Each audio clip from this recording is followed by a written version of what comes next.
สวัสดีครับทุกท่านครับที่ติดตามความเคลื่อนไหวของอุตสาหกรรมโทรคมนาคมณที่แห่งนี้ Public Online Participation Project นะครับโดยกสทช.วันนี้นะครับหลังจากที่เราได้ผ่านขั้นตอนของการประมูล 3G ไปเป็นที่เรียบร้อยแล้วมาพูดคุยกับ Operator เจ้าหนึ่งนะครับซึ่งจะเป็นผู้ให้บริการที่เราชื่นชอบและรู้จักกันเป็นอย่างดีนั่งอยู่ข้างๆผมในขณะที่นะครับก็คือประธานบริหารบริษัท Total Access Communication จำกัดมหาชนนะครับคุณ Jon Eddy Abdullah ครับผมสวัสดีครับสวัสดีครับ สวัสดีครับ You met the ICT Ministry just recently. What was your conversation about, and how comfortable were you when you responded? Well, I think we have a really good relationship with the ministry. Not only the ministry, but the regulator. We've worked together with them over the last year to make this auction happen that we've most recently gone through. So our relationship is good with the minister. I'm proud to see that he's still going to keep that ministry going forward. And our relationship with the regulator is very, very strong. Commitments of continuing in what the plans, the future plans are to be. He also mentioned about this to Dtac, may I say? Yeah, well, I think what we do is we talk about how do we develop an industry that grows and gets stronger, and it gives what it should, and that's services to the public. The minister has been very consistent. He wants to give broadband access to schools. He wants to give broadband access to upcountry. He's worked with us, and I think just the fact that we're going through 2.1 3G licensing is a testament to his vision. So we're in strong support. Since at this very moment, how ready is Dtac to provide service to Dtac users at the moment? And when will they be receiving certain 3G services? And in which areas? Sure. Well, we started the journey last year. As you know, we launched 3G originally under 850, along with one of our competitors, and also another competitor launched 3G under 900. But that was under limited spectrum. Yes, we had 3G services, but we weren't able to give the speeds. We weren't able to give as many services as we would have liked. With this new spectrum, the new license, we're able to now provide much faster service. With that faster service, that allows us to do more things around video, around more rich content. So I think what you'll see is the industry moving from basic services to more advanced services because we finally have the spectrum. We finally have the capacity to do it. I think we're ready from a technology standpoint. I think the whole industry is still learning from a services standpoint, in a video standpoint, and in your own industry, music. How do we get that all together and package it so we give it to the customer in the right way? I think we can all learn, and that's where we're going to spend most of our effort in the next year. So it's about putting it all together, not a specific time of what is going to happen all at the same time, is your answer? No, I think what you're going to see all of us move aggressively with technology. I think you can see the launches in Q1 to early Q2. Those will be the launches. But that's not what's important to the customer. What do I get? And I think it's going to take us a little bit of time to bundle and package and price these things so that they get something that's different than today. That's going to take a couple quarters more. Which areas are going to get this experience first? I'm sorry to say Bangkok is likely to get it first. Then we'll move up country to the major cities. It's our intent to do 50% of the population in the first year, which is twice as fast as the license requires us to do. We want to go really fast. 50% in the first year, and then we'll try and get to the rest of the country in the subsequent years. Okay,ครับผม Mr. Jon, I have created from my son's Lego 2 houses here. If the left-hand side is today's 850 megahertz, which you said that you're going to leave this house and then jump onto the new house, which is the 2.1 gigahertz on this end, how are you going to do that, and when are the Dtac users in this house going to move to this house? What is the big plan here that you can share with us? Sure. What happens right now, and actually I like the size of your houses. Okay, it's the same, it's correct. It's correct, yeah. What happens right now, the house represents spectrum and capacity. And we have smaller spectrum with 850, and it's congested now, even now.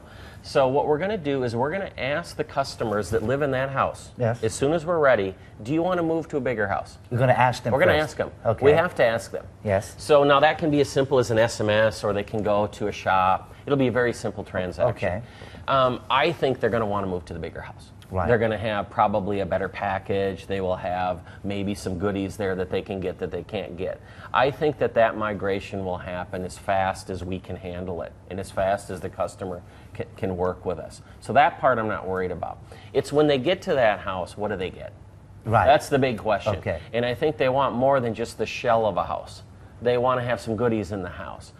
Going back to the statement I just gave, we want to make sure that there's services in that house. We want to make sure that those services give them more than they got in the smaller house. I think that'll take us a quarter or two longer than just moving into the house. So they're going to kind of move into a basic house, and then we're going to upgrade it as time goes on. Okay, and you did announce earlier in the year that you would definitely, Dtac would definitely leave that house eventually. Yeah. Well, you know what, you can consider it, when you move into this house and you have guests come over, you don't want to fill your house. So you overflow into the smaller house.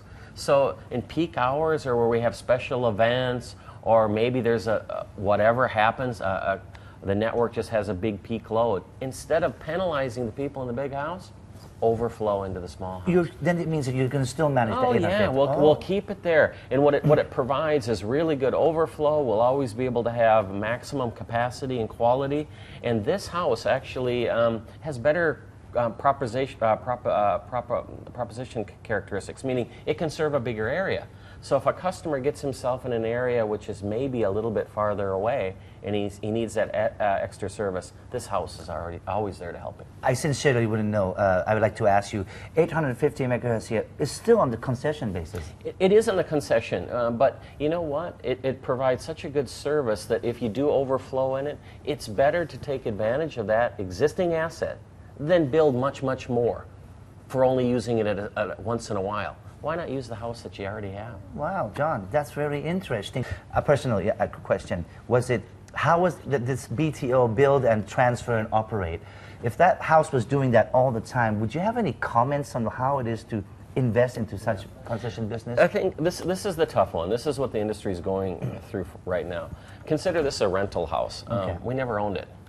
Okay. We had to pay someone else rent to live in it. And you know what happens? You don't get to really do what you want with the house then. Yes. You never spend the extra money to upgrade it to really make it a great house. So that's what limited the industry. Now we're moving from a rental house to one that we fully own. When you fully own it, you're going to make further investments to make it better.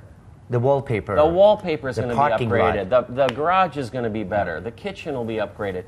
This is what's going to happen to the industry, and we now have enough money to spend on the upgrades, the bells and the whistles. So this new house, all these things about pricing, all these things about how much would it cost and so on. What are the plans for Dtac users that you have upon this new house? Yeah, this is actually a little bit of the controversy right now. How do you keep them happy as being in Dtac and comfortable? The controversy is right now that there should be regulation to reduce prices. And the industry has been very consistent in that. Don't worry about it. When we move from this small house into a bigger house, we have more capacity, obviously we're going to offer more. Now, what happens if a customer gives us 300 baht, example, a month? Okay. Now, he might get a little bit. He might get a little bit of voice. He might get a little bit of data. He might get a little bit of value-added services. The extra capacity, obviously, is going to enable us to give more. He still may give us 300 baht a month, but a lot more voice, a lot more data. The package could get bigger. So I'm not so worried about how much the total is. It's more value. The customer is going to get many, many more things. Fair usage policy for Dtac users. Exactly. What does is this word used internationally, or is it being used correctly in Thailand also? It is used internationally, and we believe it's used correctly because we have obviously many operations around the world that we follow. Maybe a little bit of description to help the users understand it. Fair usage and unlimited, those are kind of the words you say. When we say unlimited, you pay so much a month for some data. If you use more than that, you still don't pay more, but you get reduced speed. That's why the industry is able to use unlimited, meaning you don't stop it. But what happens is if we don't slow it down or reduce the speed, there's some abusers out there. Some of us use way more than they should. An example would be you go to a buffet. Okay, a buffet. You go to a buffet line, and the guy in front of you has got a plate this big. Okay. And he just starts taking all the food. And you're behind, you've paid your money, Right. You have a normal size plate. Paid the same amount. Yeah, you paid the same amount, but he's taking all the food. Okay. What we're doing is we're not giving him a big plate at some point. As soon as he's taken enough food, the plate shrinks. There's no more room to put more food on it. What that enabled is the guy behind, He gets the he next. gets to eat too. Okay. If we don't do that, John, what happens? A few abusers just kill the network for the rest of the users, and it's just not fair. Okay. That's why we use it. Say a fair usage. Well policy. said. The buffet. It is a data planning of some. It's a data planning to make sure everyone has a good experience. Okay, thank you very much. That was very clear. In this case of the buffet, okay, you are the cook or you are the person providing the food, of course. You are the cook and providing the food. Yep. In the sense. Okay. Yep. So we'd like to know how hard is it for you to provide us with this food? It has to come from somewhere, Right. and you're doing something in the kitchen. So to this chart, as you are the cook, and we'd like to know where is the area that you have to really manage Sure. and hit you. Go ahead. Let's go back to the food restaurant analogy because I think it's so easy to understand. Yes. Users are the same whether you're buying services or you're eating food. So that's a customer. Right. What we're looking at right here is what's in the buffet. Right now and in the past, we had very limited things in our buffet. We had some voice, we had some SMS, and we had very bad data access. Yes. It's Dry. exploding. It was a bad diet. Okay. Okay, very simple diet. Now what's happening, the buffet is getting larger. We have social media, we have video services, we have financial services, we have e-government, we have streaming services, you name it. The buffet is getting much bigger. What I said earlier, this is where the competition is at. This is where I think the industry really has to mature and catch up. We have to spend a lot of time to make sure we put the right food on the table. This is using the brain. This is really where we're using the brain. So that's the first big step. Okay, that's the first big step. Now that we understand that, then we come to where everything's happening here. Yeah. This is where This the is the auction kitchen. is. This is This the is kitchen. the kitchen. Okay. This is the kitchen. Before, we had one stove in the kitchen. You only had one stove. One stove and one cook. Okay. And he was cooking and he was doing everything he could. But when he only had voice and SMS up here, he could keep up. Okay. Right? What happened in Thailand, all of this started to get bigger, but we never changed the kitchen. How We didn't have 3G. for how much for Dtac? How did it feel to you to have this service and have to go Well, through that? we were failing. We were failing. We were providing substandard service. The customer was waiting 2 or 3 hours to get his food. We weren't able to provide the capacity. Okay. Now, really what's happened, and this is where I want people to get excited about this 3G process, we now have a kitchen with multiple cooks, multiple ovens and stoves. We can now do this.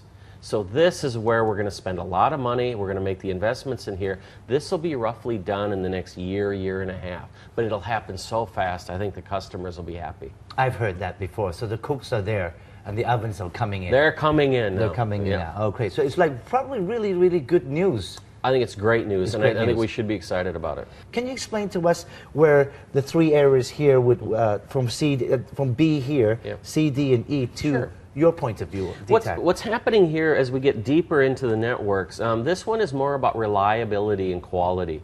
The fact that we're able to invest in all of the new equipment here, you kind of get this one. So zero downtime gets closer and closer to that, gets more reliability. You don't specifically have to do it, you just inherently get it. As we go farther down, it's almost like you have to buy food from somewhere. You know, A the supermarket or yeah, somewhere. supermarket. Yeah. But the supermarkets exist. Okay. They're already there. So as you get farther into the network, that's just managing capacity, buying it when you need it, ordering ahead of time. This is very manageable. The big thing for Thailand right now, that's where we're going to spend billions to buy network, and this is where the intellectual capacity is to get new products and services. Okay, Kap. If I was to mention about a bottleneck where it becomes a bottleneck where the services, the data is not flowing as it should, where would you point out the bottleneck on this chart? If there was to If be there one. was one, if you ask me where there's a potential inherent risk in the world today, In the world. it's down here. We become so focused on efficiency in running large pipes. where the internet runs through. Because the users are using something. This is all domestic. Okay. And as you go farther down Except here, for these guys are international. but you have to get through here. Right. I got to get through here. Okay. So yes, it's domestic here, but to get to access, you got to get through here. Right. We've seen in previous years fiber cuts. Yes. You've seen international fiber cuts. A fisherman pulls up underwater cable. Exactly. Submarine cable. There's some risk here, and the more and more that we put some of these services offshore internationally, this is a potential risk. Okay. What we see in the industry, though, you see more and more redundant links being laid, and hopefully that won't be a problem. Just 2, 3, 4 more questions. Definitely, I would ask you ถามเรื่อง 4G ก่อนเลย So now that we understand moving from 850 to this big house here, and there's another house on waiting here. Yep. มีบ้านหลังใหญ่กำลังรออยู่ตรงนี้ which is 4G. And so should we be imagining how it's supposed to be? And can you answer us and let us know how we're going to move from that house to this next big condo? Yeah, 4G is happening around the world today. There's 50 installations already. 50. Yeah, so we have about 150 3G networks around the world. Okay. So 50 are already 4G, so one third. One third. Yeah. Yeah. So, and then if we even look below the numbers, of the 150 3G networks, 20 are in Africa. Ouch. 20 in Africa. If we get closer to home, we are already seeing 4G activity. Malaysia has a process underway. Laos went commercial today with a 4G network. So 4G is happening in our own backyard. I think we have to start looking at the next house right away. Definitely Dtac has been looking at 4G for some time because you're globally from, where is Telenor? Yeah, one of the shareholders is from Norway, and we've got several 4G networks up and running today, so we know a little bit about it. We're actually running a trial in this building. We have 4G on the air right now in Dtac, and we're testing it, so we're getting prepared for it. There will be auctions to come. There will be other issues to come. Are you concerned about it because of the situation that's in the past? How soon, and do you think it will happen according to your experience here in Thailand? Well, again, talking with the minister and the regulator, we've encouraged them to continue on this auction and the licensing journey. We believe that 4G can go in the 1800 spectrum band. And as we know, there's 25 megahertz coming up next year. So if we want to be progressive, we technically could auction that off next year, as soon as next year. And we could have 4G in Thailand in 2013. That's great news. You mentioned the word auction. Allow me to ask. The final question is that the 3G auction that we're about to pass at this point, a lot of people saying about the price was too low. It depends and so on. Any comments on the 3G that in the past? Yeah, I think we have to understand a little bit about it. Firstly, there was 3 qualified bidders. Okay. There wasn't a 4th, and there's a reason. It was a difficult business case to make it work at the price of the reserve price. If it would have been lower, there would have been a 4th entrant. The price that it was already told a 4th entrant. It was a very difficult business. That should tell us right away the price was set right. Okay. That's first thing. Secondly, when we looked at it, and I know obviously I have personal interest here, but when we looked at it, we felt that one of the blocks of spectrum, the 3rd one, which is used for capacity and isn't needed for years down the road, we felt that was expensive. So the reserve price was set right. So from our analysis, what we've seen in the world and the lack of a 4th entrant, the price was set right. That's one point. Second, what are we going to do with that perceived savings that everyone thinks that we have? Yes. You know? Well, I just said, we're going to advance the network. We're going to build it 1 year sooner. We're going to pump that savings into going faster than the regulator originally envisioned. What happens? The consumer gets the network faster. The services get out there faster. All of the good things come faster. We know worldwide that by doing that, a 10% increase in 3G penetration, adds 1.3% to GDP. That has a huge impact on the country and on the overall tax base of the country. I truly believe that this is a big benefit to the country, and we should move past this so-called controversy. Okay, there's a Thai saying, probably also in English, is that when there's a situation, a crisis, there's always an opportunity. Right. Is it possible that because Thailand has been, we are approaching 3G quite slow, lack than other country, is there an opportunity in there? Yeah. Does it relate to the pricing and whatever is happening? Give It's us a huge opportunity. First of all of the bugs and the challenges have been worked out of everything. Okay. We don't have to go through the learning curve. The devices are there and they're cheaper than they were before. The networks are there and they're cheaper than they were before. We know how to operate it. It's going to go fast. The advantage is, and the potential is, we can go to 4G, keep on going. Right. We could technically beat our neighbors if we just keep this thing up. Thank you very much คุณจอห์นครับผมสวัสดีครับผม สวัสดีครับ